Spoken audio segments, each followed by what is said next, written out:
Hello everyone. Today we are going to see the helical gears. Myself, YY Kamle, Assistant Professor, Mech Engineering Department, SITCOE, EDRA. So today we are going to see the helical gears and spiral gears. So see here, this is what a helical gear. A helical gear has a teeth in the form of helix around the gear. Okay, so two such a gears may be used to connect two parallel shafts in place of spur gear. So here two gears may be used to connect two parallel shafts. Okay, that means whenever there are two parallel shafts, we in that case we can use the helical gear instead of the spur gear. The helix may be right-handed on one wheel and left-handed on another wheel. That means suppose this is what wheel 1 and this is what wheel 2. Okay, so in that wheel 1 the helix angle may be a right angle. Okay, and here left-handed. Okay, so vice versa may be, suppose in that this case number 1 the helix angle may be what left-handed and here what right-handed. That means suppose in that case this right-handed will be there, in next case there must be a opposite, that is what a left-handed helix angle may be there. Okay, so this is what a wheel number 1 and this is what a wheel number 2.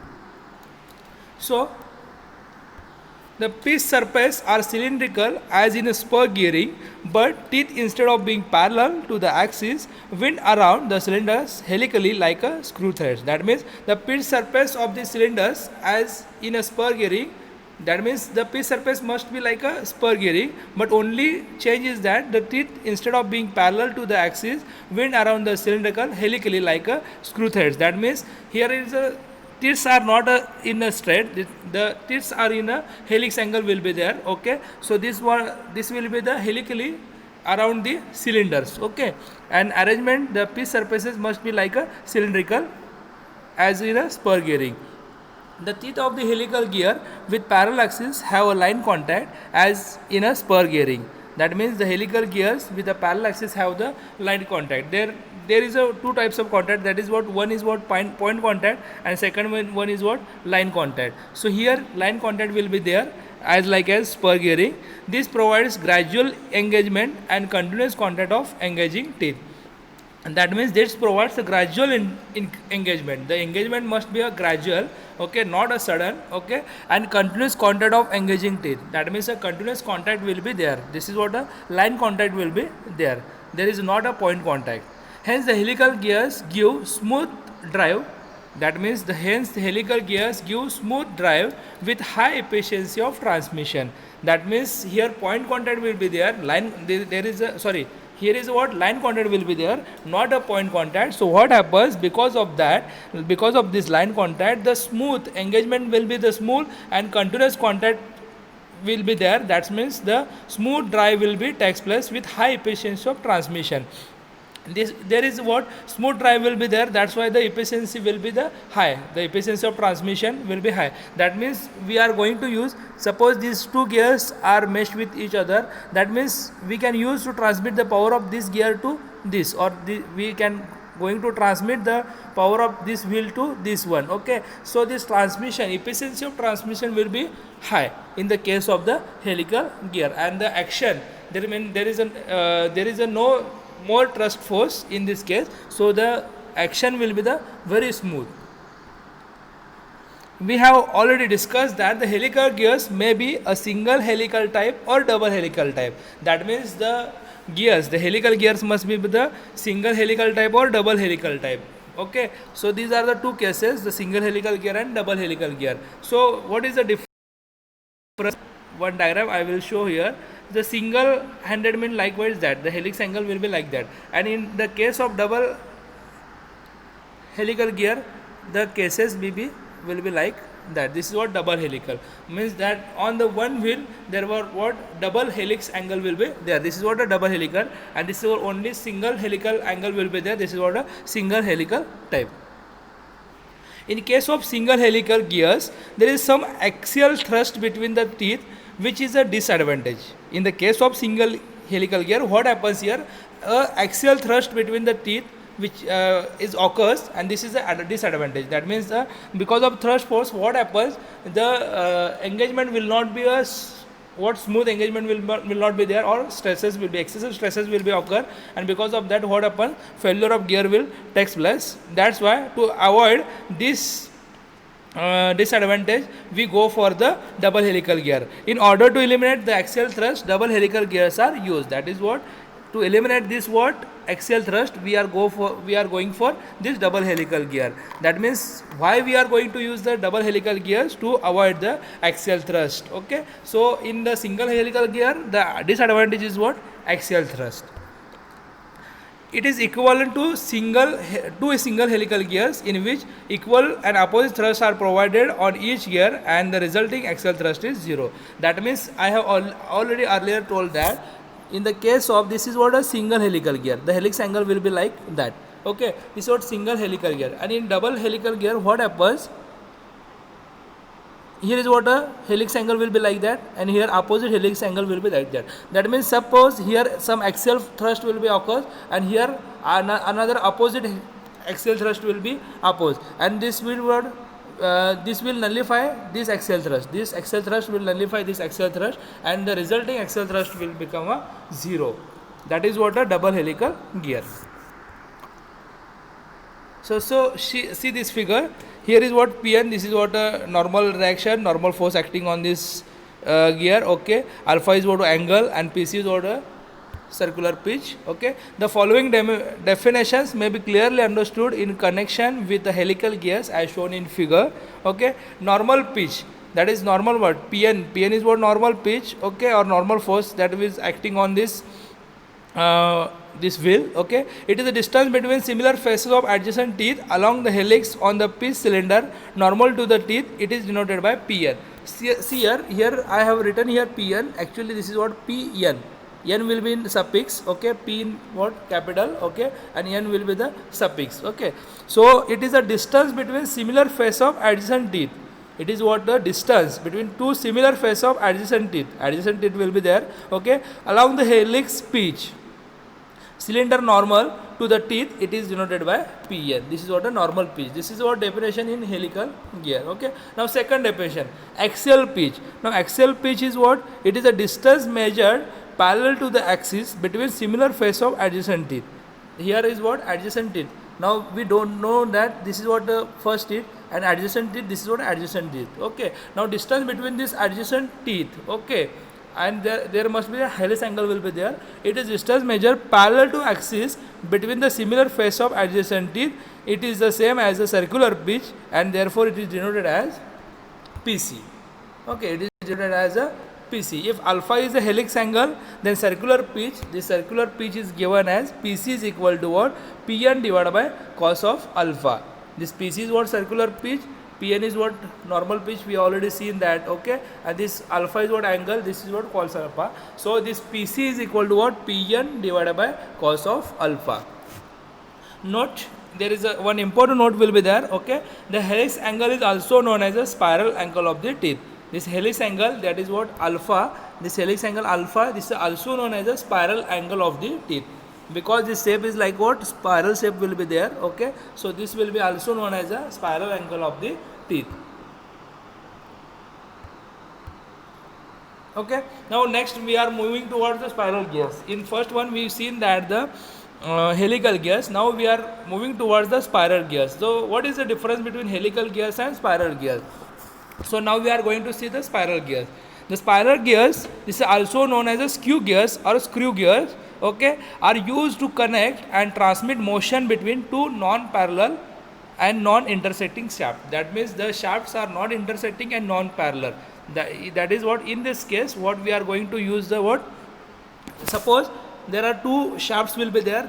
These two shafts are non-parallel. That means these are the non-parallel. Okay, and non-intersecting. That means these are the non-parallel. This condition will not be there. Okay, again second condition is that suppose this one shaft is there and this is what, another shaft, these are the intersects, this condition will not be there. In these two cases we have to transmit or connect or transmit the motion. That in that case we are going to use the spiral gear. These spiral gears are also known as the skew gears or screw gears. Okay, screw gear is there or skew gear is there. This is also known as what?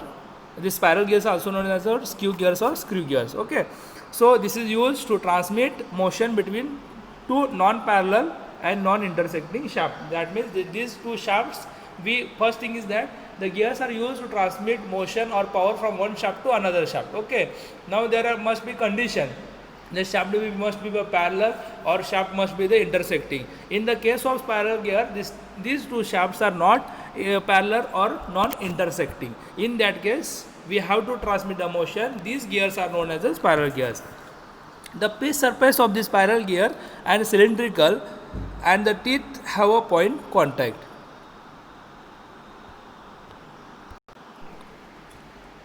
Okay, the pitch surface of the spiral gears are cylindrical. That means the pitch surfaces are cylindrical like a helical gears. The helical gears in the dot pitch surface is what? Cylindrical, and teeth have the point contact. Here, what happens in helical gears? We seen that the teeth have the line contact.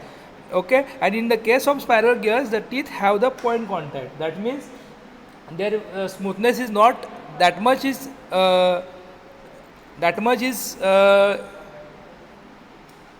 important here. Okay, we have to transmit the motion. The gears are only suitable for transmitting small power. Okay, so these gears, the spiral gears, are used only to transmit the motion or power. This is what in the smaller cases. Okay, if we have to transmit the large power, in that case we go for the helical or the spur gear. In spiral gears, the transmitting power will be the very small. We have seen that the helical gears connected on parallel shaft are opposite hand. We have seen that helical gears connected to parallel shafts are opposite hand, but in spiral gears may be the same hand or of the opposite hand. That means we have already seen that in case of the helical gear, suppose this is a wheel 1 and this is what wheel 2. In that one, the teeth or helix angle will be in this first case. Suppose this is what in right-handed helix angle, here is what, then we can choose the left-handed. That means in this case the direction will be opposite. Here is what right-handed, then here is what left-handed. Suppose here is what left-handed, then here is what right-handed. This is what the hands will be the different in the case of helical gears, but in the case of spiral gears the hands may be same or different or opposite. That means suppose we can use here right hand, here also right hand, otherwise we can use here left and here is what right. Okay, that means the hand will be the same or opposite in the case of spiral gear. Now we are going to see the center distance of pair of spiral gear. Okay, the center distance, this is a main condition, or in the numericals will be asked to find out the center distance of pair of spiral gears. So see here, the center, this is what a figure, this figure shows that this is what wheel 1 and here is what wheel 2, or shaft 1 and this wheel, here is what shaft 1 and here is what shaft 2. Okay, these are going to transmit the motion or power from one shaft to another shaft. Okay, the center distance of pair of spiral gear is the shortest distance between two shafts, making an angle between them.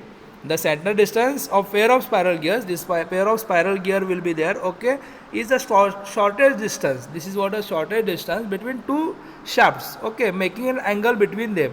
This is what a making an angle between them. A pair of spiral gears 1 and 2, both having left hand helix. Okay, the pair of spiral gears 1 and 2, the spiral gear 1 and 2 both are having left handed helix. Here is what left handed helix will be there. Okay, that is gears are the same hand. That is what these gears are the same hand as shown in figure. In this figure, here is what shown. This is what left handed. This is what a left handed helix angle will be there. Both are having the same hand. Okay, so we are going to see the center distance. The shaft angle theta is the angle through which one of the shafts must be rotated so that it is a parallel to other shaft. Also, the two shafts be rotating in opposite direction. This both are the rotating in opposite direction. This will be in this direction and this will be in this direction. Okay, so this is rotated in opposite directions. Okay, and theta will be the angle through which one shaft must be rotated. Okay, so theta will be the angle. So see here, this is what the length length L will be there. This is what a center distance. This L will be there. We have to find out this L is equal to some formula will be there. Okay, so we are going to see this formula. Let alpha 1 and alpha 2 is equal to what? Spiral angles of gear teeth of gears 1 and 2 respectively. That means here is what alpha 1 will be there. Alpha 1 is what angle of this gear 1, and this alpha 2 will be here. This alpha 2 will be the angle of this gear 2. Okay. Now PC1 and PC2, the circular pitches of gear 1 and 2. This PC1, we already know that PC is what? Circular pitch. This C stands for circular, P stands for pitch. Okay, this circular pitch, the 1 stands for circular pitch of gear 1, and this PC2, 2 stands for circular pitch of gear 2. Okay, now T1 and T2, we already know that number of teeth on gear 1 and 2. T stands for teeth, number of teeth. That is T1 is what number of teeth on gear 1, and T2 is what number of teeth on gear 2.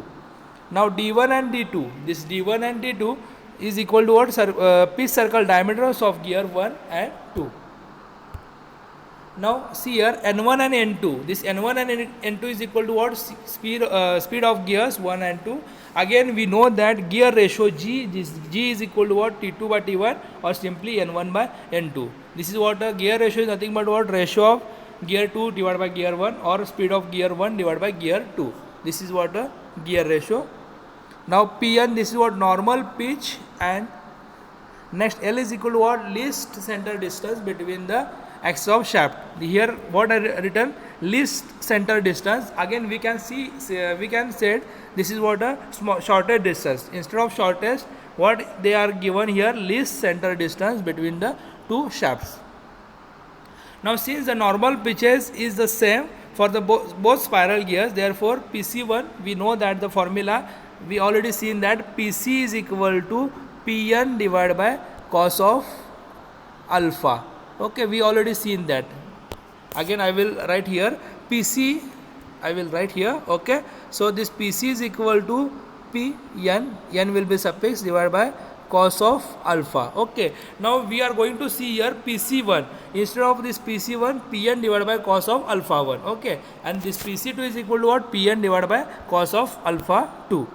So we know that PC1 is equal to what? We know that the circular pitch is given as pi into d divided by t. Okay, so simply here 1 will be there. Therefore this is what? Pi d1 in divided by t1. Okay, and therefore d1 is equal to what? Simply PC1 into t1 divided by pi. Suppose this d1 is equal to this t will be here divided by this pi.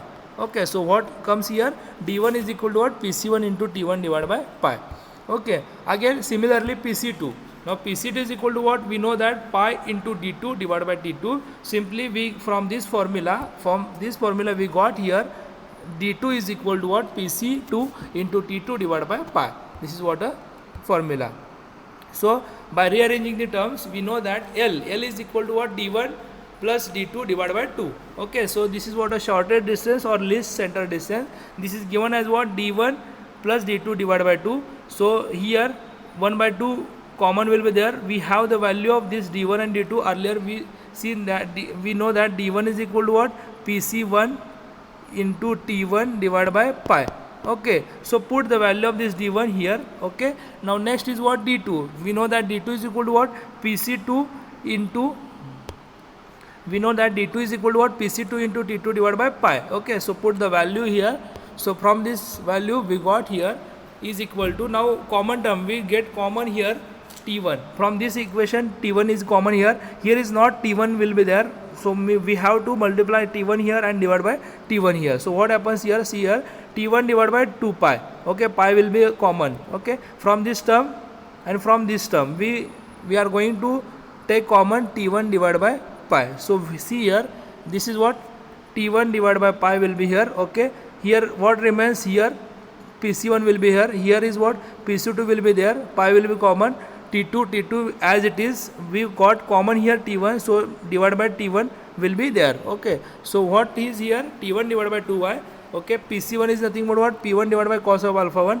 PC2 is equal to what? Pn divided by cos of alpha 2 into, we know that T2 by T1. This T2 by T1 is nothing but what? T2 by T1 is nothing but what? G. That is what? Gear ratio. From this equation Pn will be common here, so get common Pn. Okay, so what we got here, Pn into T1 divided by 2 pi into bracket 1 divided by cos of alpha 1 plus g into cos of alpha 2. This is what we got here. There is one important note will be there, that is what, if the pair of spiral gears have teeth of the same hand, the theta is equal to what, alpha 1 plus alpha 2. That means suppose the pair of gears, the pair of spiral gears have the same teeth. That means suppose the hand will be the left hand in both teeth, both gears, and suppose the hands will be right hand in both gears, then what happens, theta, this theta is equal to what, alpha 1 plus alpha 2, and the pair of spiral gears is opposite, then theta is equal to what, alpha 1 minus alpha 2. That means the formula will be same. Okay, that means the formula will be same, only sign will be different. Okay, suppose the hand will be same, then alpha 1 plus alpha 2.